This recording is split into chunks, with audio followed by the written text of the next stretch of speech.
Heart beat scan ఒక్క second లోనే world class 640 slide CT scan ఇప్పుడు మీ విస్టా ఇమేజింగ్ బంజారా హిల్స్ లో.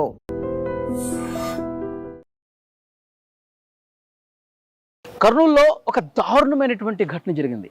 అసలు మనం ఏం సమాజంలో బతుకుతున్నామో కూడా అర్థం కాని పరిస్థితి. ఎప్పుడు ఏ దుర్మార్గుడు ఎటువైపు నుంచి ఆడపిల్లల్ని చెరచడానికి వస్తాడో అర్థం కాని పరిస్థితి. నిజంగా నిరుపేదలైనటువంటి తల్లిదండ్రులకు ఇంకా వాళ్ళకి ఆడపిల్ల పుడితే ఆ ఆడపిల్లను కాపాడుకోవటం వాళ్ళకి ఎంత కష్టమైపోతుందో కొన్ని ఘటనలు మనకు కనిపిస్తూ ఉన్నాయి. కర్నూలులో జరిగినటువంటి దారుణమైన ఘటన ప్రతి ఒక్కరూ తెలుసుకోవాల్సినటువంటి అవసరం ఉంది. ప్రతి ఆడపిల్ల తల్లిదండ్రులు తెలుసుకోవాల్సినటువంటి అవసరం ఉంది.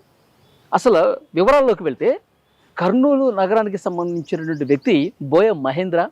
అతను ఆటో డ్రైవర్. ఈ కర్నూలు టౌన్ పక్కన ఉన్నటువంటి ఒక విలేజ్లో కూలీ పనులు చేసుకునే ఇద్దరు తల్లిదండ్రులకి కుమార్తె ఉంది. ఆ అమ్మాయిని వాళ్ళు రెక్కలు ముక్కలు చేసుకుంటూ చదివిస్తూ ఉన్నారండి. 9వ తరగతి చదువుతోంది ఆ బాలిక.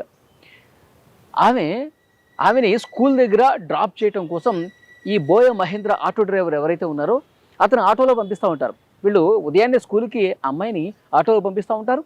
వీళ్ళిద్దరూ కూలీ పనులకు వెళ్ళిపోతూ ఉంటారు. పేద కుటుంబం, నిరుపేద కుటుంబం. వాళ్ళు కష్టపడితే కానీ వాళ్ళు రెక్కాడితే కానీ డొక్కాడనేటువంటి పరిస్థితి ఉంటుంది కదా. వాళ్ళు పని చేస్తేనే వాళ్ళకి డబ్బులు, పని చేస్తేనే ఇంట్లో 3 పూటల అన్నం తినేది. అంత నిరుపేద కుటుంబం తమ పిల్లల్ని ఏదో కష్టపడి చదివించుకుంటూ ఉన్నారు. ఆడపిల్ల కాబట్టి స్కూల్ వరకు పోవటానికి ఒక ఆటో డ్రైవర్ని మాట్లాడుకుని అతనితో పంపిస్తూ ఉన్నారు. ఈ ఆటో డ్రైవర్ ఈ దుర్మార్గుడు ఏం చేశాడు? మాయమాటలు చెప్పి నమ్మించి వంచి లైంగిక దాడికి పాల్పడ్డాడండి.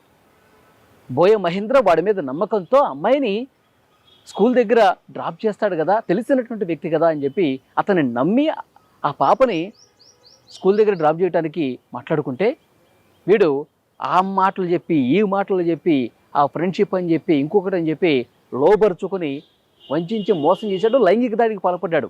ఇంకొక దుర్మార్గమైనటువంటి విషయం ఏంటంటే వీడితో పాటు వీడి ఫ్రెండ్ ట్రాక్టర్ తోలుతాడు. ఆడు కూడా డ్రైవర్, ట్రాక్టర్ తోలుతాడు. వాడి పేరు శివకుమార్. వాడికి చెప్పాడు. వాడికి చెప్తే వాడు కూడా నువ్వు మహేంద్రతో సన్నిహితంగా ఉన్నావు కదా, అతను నాకు అన్నీ చెప్పాడు, అన్ని విషయాలు చెప్పాడు, మీరు ఆ వీడియోలు కూడా నా దగ్గర ఉన్నాయి, వీడియోలు కూడా తీశారంట అని చెప్పి బెదిరించి వాడు కూడా లైంగిక దాడికి పాల్పడ్డాడు. ఇద్దరూ కలిసి చాలా దారుణంగా అభవం శుభవం తెలియనటువంటి ఆ 9వ తరగతి చదువుతున్నటువంటి ఆ బాలికను ఇద్దరు కూడా లైంగికంగా వేధించి ఆఖరికి ఆమె గర్భం దాల్చిందండి. ఎంత దుర్మార్గం చూడండి. ఒకరోజు ఒంట్లో నలతగా ఉంది, నేను అసలు కదలేకపోతాను, నడవలేకపోతున్నాను, నాకు కొంచెం బాగాలేదని చెప్పి అంటే ఏమైందా అమ్మా అని చెప్పి ఆసుపత్రికి తీసుకెళ్తే విషయం మొత్తం బయటపడింది. అసలు ఏంటి దీనికి కారణం ఏంటంటే ఈ ఇద్దరు డ్రైవర్లు, ఒకడు ఆటో డ్రైవర్, ఒకటి ట్రాక్టర్ డ్రైవర్. చాలాసార్లు అంటే గతంలో నువ్వు ఈ విషయం చెప్తే నువ్వు కాదు కదా, నీ ఇంట్లో ఉన్నటువంటి నీ పేరెంట్స్, నీ తల్లిదండ్రులు, నీ బంధువులు అందరినీ కూడా చంపి పడేస్తాం, నోరు మూసుకొని ఉండు, మేము ఏం చెప్తే వినాలి, మేము ఎక్కడికి రమ్మంటే అక్కడికి రావాలని చెప్పి చాలా దారుణంగా అమ్మాయిని లైంగిక దాడికి పాల్పడుతూ దాన్ని వీడియోలు తీస్తూ బెదిరిస్తూ పాపం ఈ అమ్మాయి భయపడిపోయి వీళ్ళు అనంత పని చేస్తారు, నన్ను చంపేస్తారు, నా ఇంట్లో వాళ్ళని చంపేస్తారని చెప్పి నోరు మెదపకుండా ఉండిపోయింది. అంటే ఆమె సైలెంట్గా ఉండటం అనేది ఎన్ని అనర్థాలకు దారితీస్తుంది చూడండి. ఇప్పుడు గర్భం దాల్చింది, మగ శిశువుకు జన్మనిచ్చిందంట. వెంటనే ఆసుపత్రిలో ఇది జరిగిన తర్వాత అక్కడ డాక్టర్లు పోలీసులు కంప్లైంట్ ఇచ్చారు. పోలీసులు వచ్చి విచారణ చేస్తూ ఉన్నారు. వాళ్ళిద్దరిని కూడా ఆ రాక్షసులను ఇద్దరిని కూడా అదుపులోకి తీసుకున్నారు. తల్లిదండ్రులను విచారిస్తున్నారు. అసలు పాప ఎందుకు ఒంట్లో బాగోలేదు, అసలు పాప ఏమైందని చెప్పి మీరు కూలి పనులు చేసుకోవడానికి వెళ్ళిపోతారు, పొద్దున వెళ్తే సాయంత్రం వస్తారు. అసలు ఇక్కడ ఇంటి దగ్గర ఏం జరుగుతుంది, పాపతో ఎవడు ఎట్లా బిహేవ్ చేస్తున్నాడు, పాప ఆరోగ్యం ఏ విధంగా ఉంది, ఇవన్నీ కనీసం పట్టించకపోతే ఎట్లా? ఇది పోలీసులు తల్లిదండ్రుల్ని క్వశ్చన్ చేస్తూ ఉన్నారు. వాళ్ళిద్దరిని కూడా ప్రస్తుతం జైల్లో వేశారు. ఆడపిల్లల తల్లిదండ్రులు అండి నిజంగా ఎంత భయపడిపోయే పరిస్థితులు ఉన్నాయంటే తమ బిడ్డ, తమ పాప ఇంట్లో నుంచి బయటకు వెళ్తే సేఫ్గా ఇంటికి తిరిగి వస్తుందా అన్న క్వశ్చన్ మార్క్ కనిపిస్తోంది. అంటే మానవ మృగాలు, రాక్షసులు, కామాంధులు ఎక్కువైపోయి అసలు మన ఇంట్లో పాప మనకి దక్కనటువంటి పరిస్థితులు ప్రజెంట్ కనిపిస్తూ ఉన్నాయి. ఏమో వాడు చాలా నమ్మకంగానే కనిపించాడు ఆటో డ్రైవర్. అందుకే కదా వాడి మీద నమ్మకం ఉండబట్టే కదా వాడు సేఫ్గా తీసుకెళ్ళి సేఫ్గా తీసుకొస్తాడని చెప్పి తెలిసిన వాడనే కదా వాడు వెంట పంపించింది. కానీ ఈరోజు ఆ అమ్మాయిని లైంగికంగా ఇబ్బంది పెట్టి ఆఖరికి పాపం ఆమెకి గర్భం వచ్చి మగ శిశువు జన్మనిచ్చే పరిస్థితికి వచ్చే వరకు ఇంట్లో వాళ్ళకు కూడా తెలియలేదంటే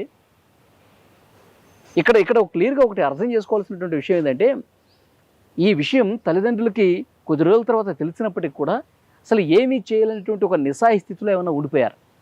వీళ్ళు బెదిరిస్తున్నారు, చంపుతామని బెదిరిస్తున్నారు, వీళ్ళు నిరుపేదలు, కూలి పనులు చేసుకునే వాళ్ళు, అమాయకులు. కాబట్టి తెలిసినా కానీ ఏమీ చేయలేనటువంటి పరిస్థితుల్లో వీళ్ళు ఉన్నారా? ఇవన్నీ కూడా తెలియాల్సినటువంటి అవసరం కనిపిస్తుంది. పోలీసులు కేసు నమోదు చేసుకొని దర్యాప్తు చేస్తున్నారు, అన్ని కోణాల్లో దర్యాప్తు చేస్తున్నారు. ఫోన్లలో టెక్నికల్ ఎవిడెన్స్ను కూడా తీసుకున్నారు. ఎందుకంటే వీళ్ళు ఫోన్లు చేసి బెదిరించినటువంటి ఆడియో క్లిప్పులు కూడా ప్రస్తుతం పోలీసుల దగ్గర ఉన్నాయి. ఈ వీడియో చూస్తున్న ప్రతి ఒక్కరూ రెస్పాండ్ అవ్వండి. ఇలాంటి కామాంధులు, రాక్షసులు, మానవ మృగాలు, ఆడపిల్లలు ఒంటరిగా కనిపిస్తే చెరిచే ఇలాంటి వెధవల్ని ఏం చేయాలండి?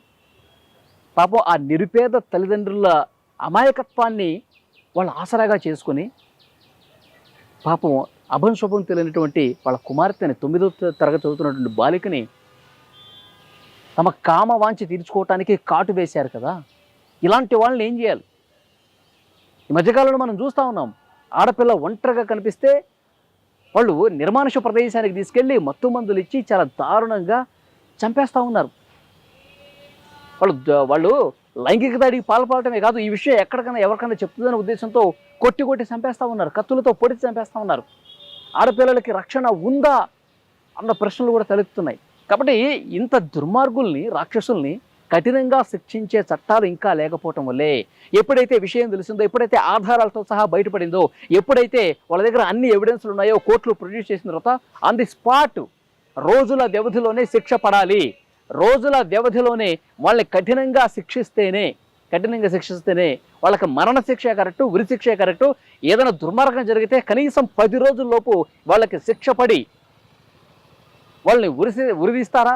యావజ్జీవ కారాగార శిక్ష ఇస్తారా? జీవితం మొత్తం జైల్లో ఉంచుతారా? ఇంత కఠినమైనటువంటి డెసిషన్స్, తీర్పులు రోజుల వ్యవధిలో వస్తే ఇలాంటి నీచులకు, కామాంధులకు సరైన శిక్ష పడినట్టు ఉంటుంది. డెఫినెట్గా ఈ వీడియో మీద మీ అభిప్రాయాన్ని కూడా చెప్పండి.